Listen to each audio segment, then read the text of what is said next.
Hello guys, मेरा नाम सागर गुप्ता है। मेरे अनुज भाई ने मुझे डिविजनल अकाउंटेंट पोस्ट के बारे में कुछ बताने के लिए प्रेरित किया ताकि मैं जो भी एसएससी एस्पिरेंट से या जिनका सिलेक्शन डिविजनल अकाउंटेंट में हो गया उनका मार्गदर्शन कर सकूं। तो मैं स्टार्ट करना चाहूँगा। अब डिविजनल अकाउंटेंट 4200 ग्रेड पे की पोस्ट है। अब तो ग्रेड पे का कॉन्सेप्ट 7th पे कमीशन के बाद ख़त्म हो चुका है। तो अब ये बेसिक सैलरी इसकी 35,400 है। ठीक है, तो मैं इसका पहले सैलरी बता देना चाहता हूँ कि कितना सैलरी ग्रॉस बनेगा। एक्स सिटी में बेसिक पे 35,400 है। इसमें डीएनएस अलाउंस 17% मिलेगा जो कि 6,018 रुपया आएगा। चूँकि ऐसे तो 21% डीए होना चाहिए, लेकिन गवर्नमेंट ने अभी डीए को स्थगित कर दिया है जुलाई 2021 तक, इसलिए डीएनएस अलाउंस 17% ही मिलेगा जो अभी ज्वाइन करते हैं। फिर इसमें एचआरए ऐड होगा। एक्स सिटी में 24% है जो कि 8,496 रुपये आता है।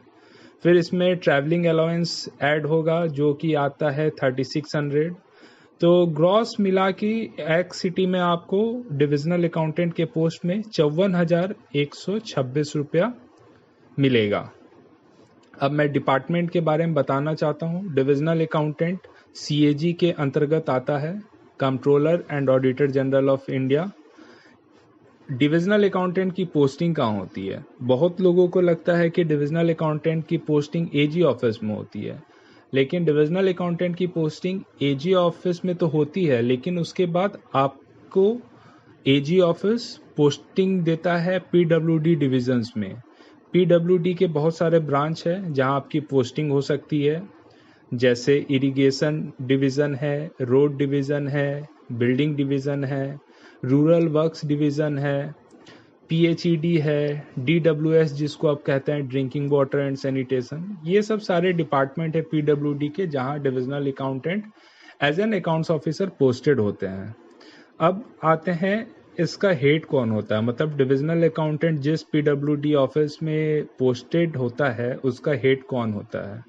तो डिविजनल अकाउंटेंट की पोस्टिंग एग्जीक्यूटिव इंजीनियर के ऑफिस में होती है जिसे डिवीजन कहा जाता है। क्योंकि एग्जीक्यूटिव इंजीनियर डिविजनल ऑफिसर होता है, इसलिए आपकी पोस्टिंग डिवीजन में होती है। आपका बॉस एग्जीक्यूटिव इंजीनियर होता है। अब आते हैं इसकी पोस्टिंग के बारे में। इसकी पोस्टिंग कैसे होती है, या फिर अगर किसी बंदे की पोस्टिंग किसी स्टेट में हो गई है तो वो दूसरे स्टेट में कैसे जा सकता है। तो पहला बात है कि इसमें आपको स्टेट कैडर मिलता है, मतलब कि आपको मतलब जिस स्टेट में पोस्टिंग मिलेगी आप पूरे लाइफ टाइम उसी में रोटेट करते हो। लेकिन अगर आपका होम स्टेट नहीं मिला है और आप फिर अपने स्टेट में जाना चाहते हो तो आप म्यूचुअल ट्रांसफ़र ले सकते हो। म्यूचुअल ट्रांसफ़र के लिए वही है कि आप मतलब दूसरा बंदा दूसरे स्टेट का आपके स्टेट में आना चाहे और आप जिस स्टेट में पोस्टेड है वहाँ से आप उस स्टेट में मतलब जा सकते हैं। मतलब म्यूचुअल ट्रांसफर मतलब ये हुआ कि मतलब अगर आपकी पोस्टिंग बंगाल में है और आप झारखंड आना चाहते हैं तो झारखंड में पोस्टेड एक डिविजनल अकाउंटेंट अगर बंगाल जाना चाहता है तब आप म्यूचुअल ट्रांसफर ले सकते हैं। अब आते हैं कि डिविजनल अकाउंटेंट की पोस्टिंग सारे स्टेट में होती है कि नहीं। जी नहीं, सारे स्टेट में डिविजनल अकाउंटेंट की पोस्टिंग नहीं होती है। अभी रिसेंटली राजस्थान को फिर से ऐड किया गया है जहां डिविजनल अकाउंटेंट की पोस्टिंग शुरू हो गई है, लेकिन सारे स्टेट में डिविजनल अकाउंटेंट की पोस्टिंग नहीं होती। जैसे दिल्ली में डिविजनल अकाउंटेंट की पोस्टिंग नहीं होती। अब आते हैं डिविजनल अकाउंटेंट के वर्क नेचर के बारे में। ये बहुत लोग जानना चाहते हैं कि इसका वर्क नेचर क्या होता है। बहुत लोगों को इसमें संशय है, बहुत लोगों को पता नहीं है। तो डिविजनल अकाउंटेंट का वर्क नेचर मैं बताना चाहूँगा कि इसमें किसी भी प्रकार का क्लैरिकल वर्क आपको नहीं करना पड़ता, क्योंकि आप जिस डिवीज़न में पोस्टेड होते हो वहाँ के अकाउंट्स डिपार्टमेंट के हेड आप होते हो। तो इसलिए आपको कोई क्लैरिकल वर्क नहीं करना पड़ता। आपको कोई फाइल इस टेबल से उस टेबल में पहुँचाने की कोई ज़रूरत नहीं होती। आप एक ऑफिसर के रूप में वहाँ पोस्टेड होते हो और ऐसे तो इसका नाम डिविजनल अकाउंटेंट है, तो बहुत लोगों को लगेगा कि ये छोटा मोटा अकाउंटेंट होता है, लेकिन ऐसा नहीं है। ये डिविजनल अकाउंटेंट होता है, मतलब ये पूरे डिवीजन का अकाउंट्स डिपार्टमेंट का हेड होता है। तो ये बहुत ही अच्छी पोस्टिंग है और आपको साइनिंग अथॉरिटी होती है। ग्रीन पेन से आप साइन करते हैं। आपको सारे वाउचर जो कॉन्ट्रैक्टर के आते हैं या फिर जो एस्टेब्लिशमेंट का जितना वाउचर है सारा आपको चेक करके साइन करना पड़ता है। उसके बाद एग्जीक्यूटिव इंजीनियर उसमें साइन करते हैं, तभी कोई बिल पास होता है। फिर आप एस्टेब्लिशमेंट डिपार्टमेंट के भी हेड होते हैं। सीनियर मोस्ट मेंबर कहा जाता है आपको एस्टेब्लिशमेंट डिपार्टमेंट का। तो सारा काम आपको देखना पड़ता है एस्टेब्लिशमेंट का, जैसे सैलरी, पेंशन, रिटायरमेंट से संबंधित सारे डॉक्यूमेंट्स में आपके साइन होते हैं। तो ये सब सारा कुछ आपको देखना पड़ता है। फिर बेसिकली आपका जो वर्क रहता है वो रहता है कि पीडब्ल्यूडी डिवीज़न में जो भी काम किए जा रहे हैं उसमें संबंधित जो भी बिल कॉन्ट्रैक्टर पुटअप करता है जेई और एसडीओ के माध्यम से, उसको चेक करना, उसमें जो खामियां हैं उसको ठीक करना और उसके बाद सही सही पेमेंट कॉन्ट्रैक्टर को कर देना। बेसिकली आपका ये ही डिविजनल अकाउंटेंट का सबसे महत्वपूर्ण कार्य है। इसके अलावा सारा एस्टेब्लिशमेंट का वर्क भी आपको देखना पड़ता है, जैसा कि मैंने पहले भी बताया। अब आते हैं वर्क प्रेशर के बारे में।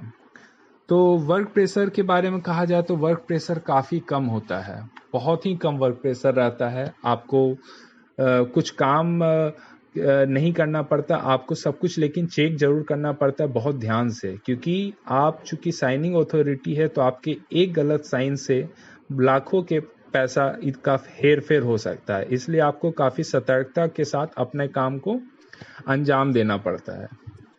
अब आते हैं डिविजनल अकाउंटेंट जिस ऑफिस में पोस्टेड होते हैं उसके इंफ्रास्ट्रक्चर के बारे में। मैंने बहुत सुना था कि इसका इंफ्रास्ट्रक्चर काफ़ी अच्छा होता है। जब आप किसी डिवीज़न में पोस्टेड होते हो आपको पर्सनल कैबिन मिलता है। लेकिन जब मेरी पोस्टिंग सबसे पहले हुई तो मुझे पता चला कि ये बहुत बड़ी मिथ्या थी, क्योंकि डिवीज़न जहां आपकी पोस्टिंग होती है वो इंफ्रास्ट्रक्चर के मामले में बहुत ही ख़राब होता है। मतलब जहां मेरी पोस्टिंग हुई थी, जब मैं देखा तो मैं एकदम फ्रस्ट्रेटेड हो गया था कि ये मैं कहाँ पोस्टेड हो गया हूँ। तो अगर 10 मार्क्स में इंफ्रास्ट्रक्चर के मामले में मुझे मार्किंग देने के लिए बोला जाए तो मैं बोलूँगा कि हाँ, मैं 1 मार्क्स दूंगा। अब आते हैं हम पर्सनल कैबिन के बारे में कि क्या डिविजनल अकाउंटेंट को पर्सनल कैबिन मिलता है या नहीं। तो देखा जाए तो पर्सनल कैबिन डिविजनल अकाउंटेंट को अवश्य मिलना चाहिए, क्योंकि पीडब्ल्यूडी कोड के अनुसार आप एसडीओ के एनालोगस है। अब ये एसडीओ आप सिविल एसडीओ नहीं, एडमिनिस्ट्रेटिव एसडीओ मत समझ लीजिएगा। एसडीओ जो कि असिस्टेंट इंजीनियर के नाम से भी जाना जाता है, जो कि मतलब इंजीनियरिंग डिपार्टमेंट के एसडीओ होते हैं, उनके एनालोगस आपकी पोस्ट मानी जाती है। तो उस हिसाब से आपको पर्सनल कैबिन मिलना चाहिए। लेकिन कुछ डिविजन्स में ऑफिस इंफ्रास्ट्रक्चर बहुत ख़राब होता है तो आपको वहाँ पर्सनल कैबिन नहीं मिलता, लेकिन बहुत सारे डिवीज़न में आपको पर्सनल कैबिन मिलता है। अब आते हैं इसके प्रमोशन के बारे में। इसका 3 प्रमोशन होता है। पहला जब प्रमोशन होता है तो आप बनते हैं डिविजनल अकाउंट्स ऑफिसर ग्रेड 2, जो कि 4600 ग्रेड पे की पोस्ट है। उसके बाद दूसरा प्रमोशन होने पर आप बनते हैं डिविजनल अकाउंट्स ऑफिसर ग्रेड 1, जो कि 4800 ग्रेड पे की पोस्ट है। और उसके बाद तीसरा फाइनल जो आपका प्रमोशन होता है वो होता है senior divisional accounts officer grade 5400, जो कि क्लास ए रैंक की पोस्ट है और ये लास्ट आपका प्रमोशन है। इसके बाद किसी प्रकार की प्रमोशन आपकी नहीं होती। अब आते हैं सोशल रेस्पेक्ट के बारे में। डिविजनल अकाउंटेंट की सोशल रेस्पेक्ट एसएससी के अन्य पोस्ट की अपेक्षा कम होती है, क्योंकि डिविजनल अकाउंटेंट एक ऐसी पोस्ट है जिसके बारे में बहुत लोगों को पता नहीं होता। अगर आप इसकी सोशल रेस्पेक्ट के मामले में एक इनकम टैक्स इंस्पेक्टर से कंपेयर करेंगे तो इसका रेस्पेक्ट, सोशल रेस्पेक्ट बहुत कम होगा, क्योंकि इस पोस्ट को लोग जानते ही नहीं हैं और अगर आप बोलते हैं कि मैं एक एक्साइज इंस्पेक्टर हूं तो या इनकम टैक्स इंस्पेक्टर हूं तो आपको रेस्पेक्ट मिलेगा, लेकिन इस पोस्ट के बारे में लोगों को नहीं पता, इसलिए सोशल रेस्पेक्ट काफ़ी कम है। अब आते हैं पोस्टिंग एरिया के बारे में। बहुत लोगों को लगता है कि डिविजनल अकाउंटेंट की पोस्टिंग स्टेट कैपिटल में होती है, कुछ लोगों को लगता है कि ये डिस्ट्रिक्ट हेडक्वार्टर में पोस्टेड होते हैं, लेकिन मैं इसके बारे में एकदम सत्य बताना चाहूँगा कि आपकी पोस्टिंग एक छोटे से ब्लॉक में भी हो सकती है। डिविजनल अकाउंटेंट की पोस्टिंग किसी भी ऐसे जगह पे हो सकती है जहाँ पे डिवीज़न PWD का हो, जैसे इरिगेशन डिवीज़न, बिल्डिंग डिवीज़न, अगर किसी ब्लॉक में भी है तो वहाँ आपकी पोस्टिंग हो सकती है। तो पोस्टिंग एरिया के बारे में बोला जाए तो आपकी पोस्टिंग मतलब बहुत छोटे जगह भी हो सकती है। अगर आप डिविजनल अकाउंटेंट में आना चाहते हैं तो ये चीज़ आपको एकदम ध्यान में रखना होगा। अब बात करते हैं गवर्नमेंट क्वार्टर के बारे में कि आपको गवर्नमेंट क्वार्टर मिलता है कि नहीं। बहुत सारे डिवीज़न में क्वार्टर उपलब्ध है, आप गवर्नमेंट क्वार्टर ले सकते हैं, और लेकिन गवर्नमेंट क्वार्टर की स्थिति अच्छी नहीं होती क्योंकि काफ़ी पहले ये निर्माणित किए जा चुके हैं, तो गवर्नमेंट क्वार्टर जनरली लोग नहीं लेना पसंद करते हैं। अब आते हैं इसके एग्ज़ाम के बारे में। डिविजनल अकाउंटेंट में जब आपकी पोस्टिंग होती है उसके बाद आपको एक एग्ज़ाम पास करना होता है जिसे कहते हैं DAGE, divisional accountant grade examination. इस एग्ज़ाम को हल्के में नहीं लेने का कष्ट करें, मैं बार बार यही बोलूँगा, क्योंकि DAGE divisional accountant grade examination बहुत टफ एग्ज़ाम होता है। इसमें 5 पेपर होते हैं जिसे आपको पास करना पड़ता है, और ये ऑब्जेक्टिव नहीं होके सब्जेक्टिव होते हैं।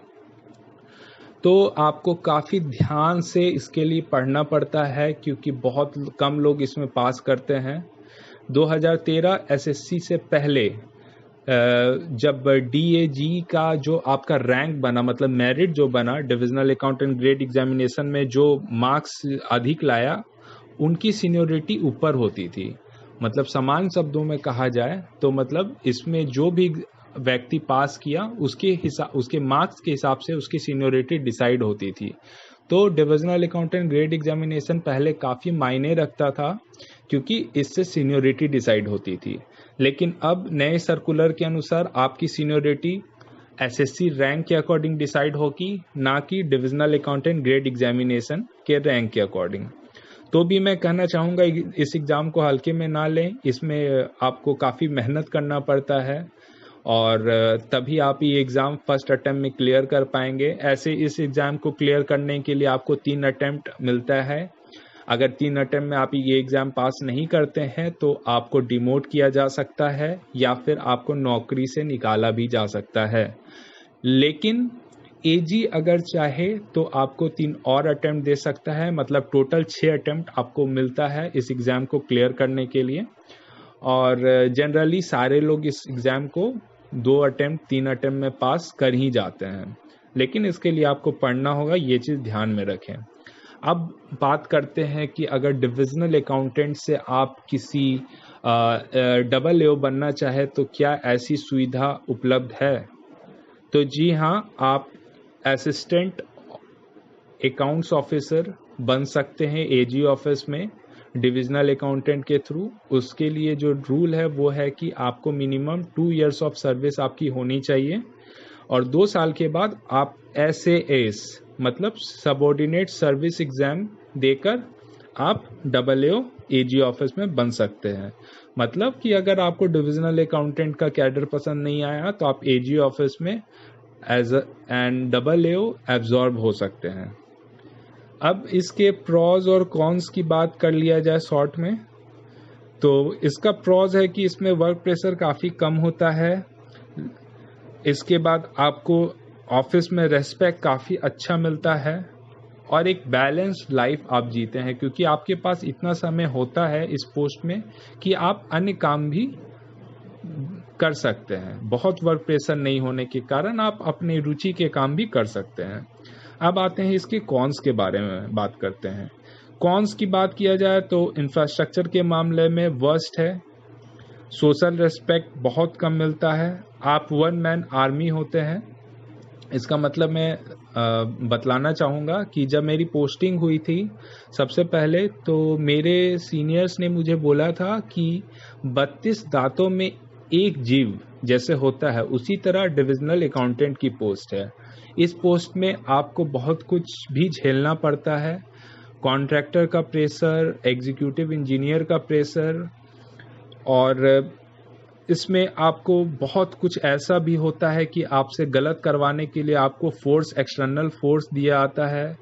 नेता लोग भी आपको फोर्स कर सकते हैं, या कॉन्ट्रैक्टर आपको फोर्स करेगा कि नहीं आप उनका गलत बिल पास कीजिए। तो कभी कभी बहुत प्रेशर आपको क्रिएट किया जाता है आपके ऊपर गलत बिल्स पास करने के लिए। तो ये इसकी कॉन्स है, लेकिन इसमें भी आप अगर अपने दिमाग से और ईमानदारी से काम करें तो आप इससे निपट सकते हैं।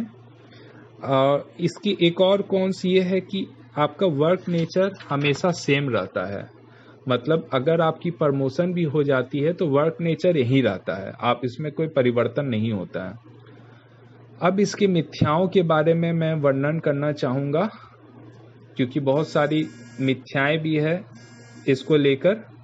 जैसे पहली मिथ्या है कि you are the boss of your division. लोगों को लगता है कि डिविजनल अकाउंटेंट किसी ऑफिस के बॉस होते हैं। डिविजनल अकाउंटेंट किसी ऑफिस के बॉस नहीं होते, उनको सेकंड बॉस आप बोल सकते हैं, क्योंकि आप जिस ऑफिस में पोस्टेड होते हैं उसका बॉस एग्जीक्यूटिव इंजीनियर होता है और आप उसके अंडर में ही काम करते हैं। तो डिविजनल अकाउंटेंट किसी डिवीज़न का बॉस नहीं होता।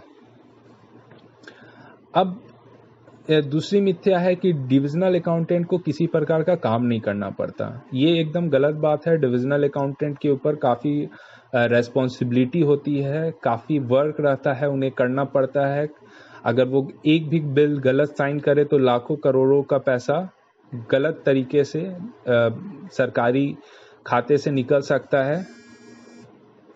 तो ये गलत बात है कि डिविजनल अकाउंटेंट को काम नहीं करना पड़ता। एक और मिथ्या है इसको लेके कि डिविजनल अकाउंटेंट की पोस्टिंग डिस्ट्रिक्ट हेडक्वार्टर या स्टेट कैपिटल में होती है। ऐसा नहीं है, आपकी पोस्टिंग एक ब्लॉक में भी हो सकती है। डिविजनल अकाउंटेंट के बारे में मुझे जो समझ में आया मैंने आप लोगों के समक्ष शेयर किया, और आशा करता हूँ कि आपकी सारी मिथ्याएं अब दूर हो गई होगी। Thank you. Hello guys. Eyes in the sky, gazing far.